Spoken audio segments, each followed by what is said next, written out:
बारिश आने के बाद पशुओं में बहुत सारी बीमारियां भी बारिश के साथ में आती हैं। तो उनमें से एक बीमारी जो है आज हम डिस्कस करेंगे, उसका नाम है निमोनिया। तो होता क्या है, जनरली निमोनिया में जो लंग्स रहते हैं उनमें कंसोलिडेशन होता है, जिसके चलते पशु जो रहता है उसमें सांस लेने में समस्या आती है। इसी वीडियो में हम ये भी डिस्कस करेंगे कि जो निमोनिया रहता है वो हमें किस चीज़ से और उसको मतलब डिफरेंशियल डायग्नोसिस करनी होती है, जैसे कि गलघोटू या घटरोंदू जिसको हम बोलते हैं, या फिर एक डिसीज़ और रहती है जिसको हम ट्रोमेटिक रेटिकुलोपेरिकार्डाइटिस बोलते हैं। इन सब से हम कैसे डिफरेंशियल डायग्नोसिस करते हैं आपको वीडियो में एंड तक पूरा बताया जाएगा, बस वीडियो को एंड तक ज़रूर देखिएगा। लेकिन मेरी उससे पहले आपसे रिक्वेस्ट है कि मेरे इस चैनल को सब्सक्राइब और वीडियो को लाइक कर दीजिएगा। तो चलिए वीडियो स्टार्ट करते हैं। तो जनरली होता क्या है, जो भी आवारा पशु रहते हैं या फिर जो किसान पशुओं को बाहर चरने के लिए छोड़ देते हैं, तो उनमें क्या रहता है, बारिश के भीगने के बाद जनरली निमोनिया डेवलप होने के चांसेस रहते हैं। सबसे अच्छी चीज़ ये रहती है कि जो कैटल बफेलोज़ रहते हैं इनमें निमोनिया जो रहता है एक जो लोब रहता है उस तक ही सीमित रहता है, पूरे में नहीं होता है। लेकिन अगर जनरलाइज्ड कंडीशन कभी होती है तो वो बहुत ज़्यादा क्रिटिकल रहती है। ये जनरलाइज्ड कंडीशन आपको एक बीमारी रहती है जिसे हम CBPP बोलते हैं, उसमें आपको देखने को मिलती है। CBPP का मतलब होता है कॉन्टेजियस बोवाइन प्लूरोनिमोनिया। ये बीमारी हमारे इंडिया से ऑन रिकॉर्ड जा चुकी है, बिल्कुल नहीं पाई जाती है, लेकिन कुछ केसेस अभी कुछ टाइम पहले इसके हमने नोटिस किए थे। दूसरी जो चीज़ रहती है, इसमें अगर निमोनिया होता है तो हमें मिलता क्या है, तो निमोनिया में हमें जनरली सबसे पहली जो मिलता है वो हाई टेम्परेचर मिलता है। दूसरा जो क्लिनिकल साइन आप देखने को मिलता है कि जानवर एक जगह पर ही खड़ा रहता है, ना वो आगे जाता है, ना पीछे जाता है, ना बैठता है, कंटिन्यूसली बहुत लंबे टाइम तक खड़ा रहता है। तो ये इंडिकेट करता है कि कहीं ना कहीं अगर वो बैठता है तो उसको थोरेसिक कैविटी है, उसमें जो लंग्स का कंसोलिडेशन होता है उसके कारण उसको पेन होता है। तो इसमें क्या होता है, लंग्स का कंसोलिडेशन होता है।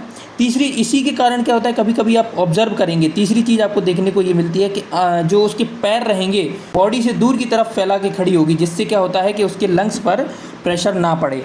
तो ये चीज़ हमें कन्फ्यूजन करती है किससे, ट्रोमेटिक रेटिकुलोपेरिकार्डाइटिस से या ट्रोमेटिक रेटिकुलोपेरिटोनाइटिस से। तो इस बीमारी से हमें डिफरेंशियली डायग्नोस यहाँ पे करना होता है। हमें दूसरी चीज़ देखनी होती है कि क्या यहाँ पे जुगुलर पल्सेशन मिल रहा है या फिर बाकी की और चीज़ें रहती हैं, जैसे पोल टेस्ट करेंगे तो उससे हम पता लगा सकते हैं कि ये TRP नहीं है। नेक्स्ट जो साइन हमें देखने को मिलता है वो उसके नाक से इनिशियली तो जो आपको जो सिक्रीशन मिलता है वो कैसा मिलता है, थोड़ा वाटरी टाइप मिलता है, लेकिन बाद में यही कैसा होने लगता है, पुरुलेंट होने लगता है, पस टाइप होने लगता है, जो कि नाक पे वहाँ जमा होने लगता है, जिसके चलते क्या होता है, एनिमल को सांस लेने में दिक्कत होती है। जब ऐसा हो जाएगा तो और ज़्यादा समस्या बढ़ जाती है। अब एक टाइप का जो निमोनिया रहता है वो माइकोप्लाज्मा के कारण होता है, जिसको हम कॉन्टेजियस बोवाइन प्लूरोनिमोनिया बोलते हैं। तो उसमें क्या रहेगा, एनिमल क्या इतनी तेज़ सांस लेता है कि उसका जो पीछे का फ्लैंक रीजन रहता है वहाँ भी आपको क्रिटिकल मूवमेंट दिखाई देती है और दूर से आप उसकी आवाज़ सुन सकते हैं जो वो सांस लेगी। इसमें भी ऐसे सिम्टम्स मिलते हैं जैसे कि एनिमल को हीमोरेजिक सेप्टिसीमिया या फिर गलघोटू या घटरोंदू जिसको बोलते हैं वो बीमारी हो गई, लेकिन हमें उसको भी डिफरेंशियली डायग्नोस करना होता है। उसको डिफरेंशियल डायग्नोस करने के लिए आपको देखना होगा कि उसके कहीं ब्रिस्केट रीजन पे सूजन तो नहीं है, क्योंकि माइकोप्लाज्मल निमोनिया में आपको कभी भी ब्रिस्केट एडिमा देखने को नहीं मिलता है। इसके अलावा और क्लिनिकल साइंस की अगर हम बात करते हैं तो इसमें जो माइकोप्लाज्मल जो निमोनिया रहता है उसमें आपको आर्थराइटिस भी देखने को मिलती है, कफ आता है। इसके साथ में एक कैरेक्टरिस्टिक जो फीचर रहता है जो डिफरेंशिएट करता है कि ये माइकोप्लाज्मल निमोनिया है वो रहता है इसमें जो जनरली इन्फेक्शन जो रहता है वो मिडिल ईयर तक पहुँच जाता है, जिसके चलते क्या होता है, एनिमल का जो एक कान रहता है वो ड्रूप कर जाता है, एक तरफ पहुँचेगा तो एक कान ड्रॉप कर जाएगा और इससे कान से डिस्चार्ज भी आपको देखने को मिलता है। तो इस तरीके से आप पहचान सकते हैं कि ये माइकोप्लाज्मल निमोनिया का केस है। इसके अलावा नेक्स्ट अगर हम साइन की बात करते हैं तो इसमें अगर आप जैसे थोरेसिक रीजन में अगर नीचे की साइड से उसको प्रेस करोगे तो एनिमल को पेन फील होता है, जो ये इंडिकेट करता है कि एनिमल के लंग्स में जो समस्या है। तो ये सब सिम्टम्स देख के आप आसानी से पहचान सकते हैं कि ये निमोनिया का केस है। इसको कंफर्म करने के लिए हमने क्या किया था, यहाँ पे जो स्टेथोस्कोप है, अगर आप राइट साइड में जो एनिमल के थोरेसिक रीजन पे अगर आप स्टेथोस्कोप का पॉइंट रहता है वो रखेंगे तो आपको ऑब्जर्व करेंगे कि उसमें या फिर तो जैसे सीटी बजाई जाती है वैसी साउंड आपको सुनाई देती है, या फिर आपको ऐसी साउंड सुनाई देगी जिसमें कि ऐसा लग रहा होगा कि दो पेपर आपस में रगड़े जा रहे होंगे। तो ये जो तरीका रहता है इससे हम डायग्नोस करते हैं कि बैक्टीरियल निमोनिया है या फिर वायरल वायरल निमोनिया है। Viral pneumonia generally interstitial pneumonia जो रहता है उसका एक एग्ज़ाम्पल रहता है। तो अब मुझे लगता है कि आप आसानी से जो निमोनिया है उसके हर टाइप्स को आप पहचान सकते हैं। अगर आप पहचान लेंगे एक बार निमोनिया को, तो उसके बाद आपको इलाज करना बड़ा आसान है।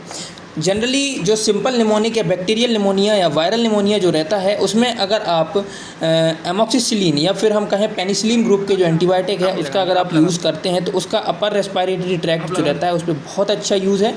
आपको 100% जो रहता है रिज़ल्ट मिलने के चांसेस रहते हैं।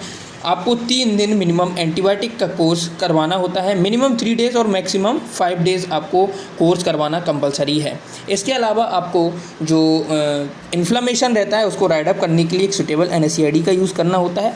NSAID में मैं बेसिकली फ्लूनिक्सिन मैग्लूमाइन जो इंजेक्शन आता है उसको प्रेफर करता हूँ। साथ ही में एनिमल इस टाइम पे क्या रहता है, ऑपफेड रहता है, तो आप बी कॉम्प्लेक्स का जो इंजेक्शन रहता है वो यूज़ करें और साथ में एक क्लोरफेनेरामिन मैलिएट का इंजेक्शन के यूज़ करें। अब यदि आप ये जो इंजेक्शन मैंने दिखाए हुए हैं सेफ्टियोफर सोडियम या फिर सेफ्ट्रिएक्सोन या सेफोपेराजोन या फिर जो सेफेलोस्पोरिन ग्रुप का एंटीबायोटिक अगर इस केस में आप यूज़ करते हैं तो आपको रिकवरी कभी नहीं मिलेगी। इसलिए इन केसेस में आपको इन इंजेक्शन का यूज़ नहीं करना है। और यदि आप घरेलू इलाज जानना चाहते हैं तो उसके लिए क्या करना है, आपको नौसादार लेना है, खाने वाला जो मीठा सोडा रहता है उसको लेना है, सौंठ लेना है और अजवाइन लेना है। इनको कूटना है और 250 ग्राम गुड़ के साथ में मिला के आपको अपने पशु को 2 बार दिन में खिला देना है। तो इससे भी कई बार मैंने देखा है कि इसमें रिकवरी देखने को मिल जाती है। तो मुझे लगता है कि मेरा ये वीडियो आपके काम आएगा, पर कभी भी अपने पशु का ट्रीटमेंट खुद न करें, एक पशु चिकित्सक की सलाह ज़रूर लें। आपका बहुत बहुत धन्यवाद।